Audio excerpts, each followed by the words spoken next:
Parashikimi i motit për ditën e sotme ja çfarë pritet të ndodh me temperaturat. Për ditën e sotme vendi ynë do të jetë në ndikimin e kushteve atmosferike relativisht të paqëndrueshme. Moti parashikohet fillimisht i kthjellët me vranësira në shtim nga orët e mesditës e të pasdites më të theksuara përgjatë relieveve malore në lindje dhe juglindje.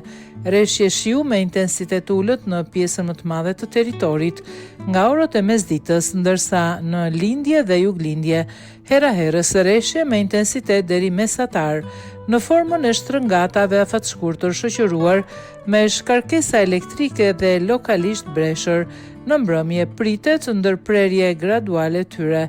Era do të fryjë me drejtim veri lindje veri perëndim me shpejtësi mesatare 5 metër në sekond. Në Lugina dhe Bregdet hera-herës fiton shpejtësi deri në 10 metër në sekond, ndërsa valëzimi në det do të arrijë 1 deri 2 ball.